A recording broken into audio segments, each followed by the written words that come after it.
Please stand for the pledge. I pledge allegiance to the flag of the United States of America and to the republic for which it stands, one nation, under God, indivisible, with liberty and justice for all.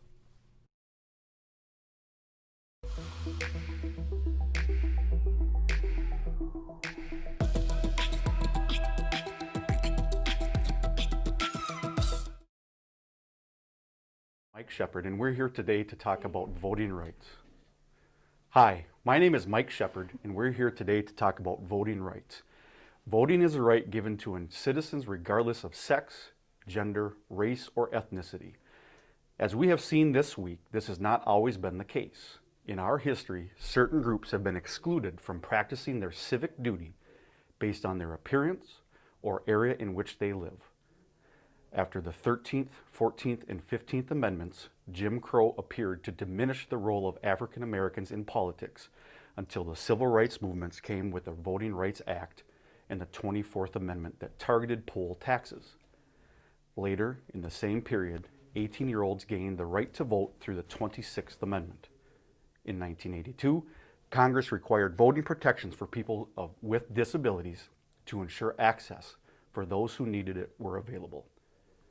With all these gains, there were some setbacks.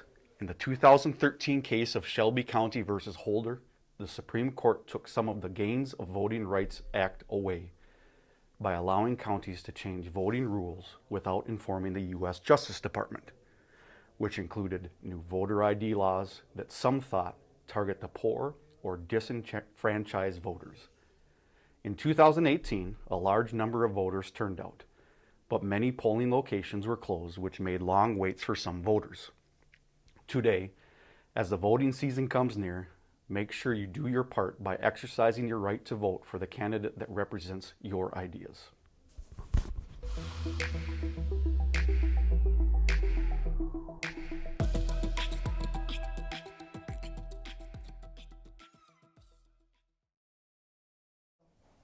First, though, we've got...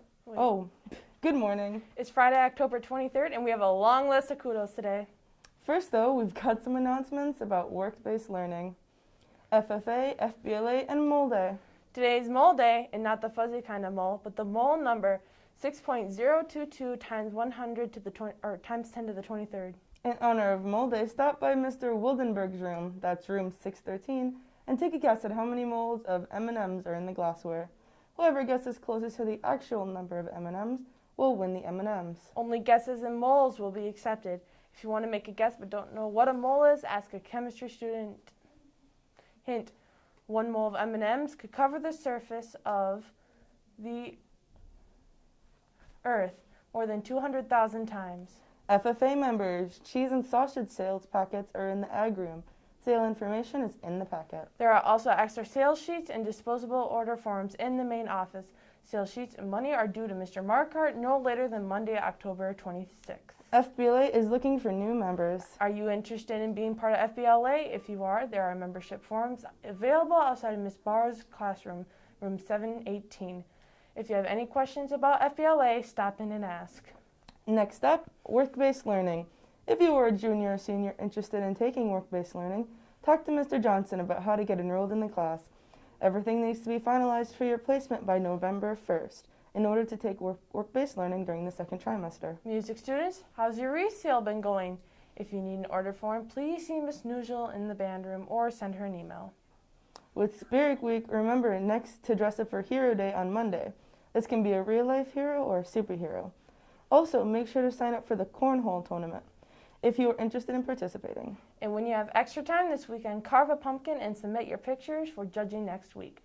You will also notice there are several businesses around town that are safe drop locations for our Scare Away Hunger food drive. Encourage others to donate towards the food drive. Ready for kudos? Sit back and enjoy. We got 8 today. Kudos to Mr. Wildenberg. He's been a fun and interesting new teacher this year. I appreciate his efforts in keeping us engaged and learning. Kudos to Miss Riccovina. She's done such a good job making sure everything is clean and sanitized and making sure we are all 6 feet apart. Kudos to Gabby Kovar from Miss Kernodle. She holds Seas in Wildlife Ecology, and even though she isn't a TA in the class, She's helping out as a TA and doing above and beyond what anyone would expect from a TA. Thank you, Gabby. You are awesome. Kudos to Mr. Wayne for hanging Mr. Shepard's new art display. If you haven't seen it, stop by room 251 and check it out. Kudos to the 4th block music and film class. They have been very active in discussing the films they've been watching, both from in-person and virtual students. Some students have had to switch from in-person to virtual and back to in-person over the past couple of weeks, and they have remained engaged and involved with the class regarding of where they are. Way to go! Kudos to Jacob in Young Thunder's world history. He understands the power of cleanliness and numbers. Keep up the great work. Kudos to Gabby Burnaby Grassi on her diligence with music theory as an upper-level music class. She has paid attention to a lot of details. She can fully understand the content. Kudos to Brian Hickett for his excellent participation in the community-wide Servant Leadership Community Forum.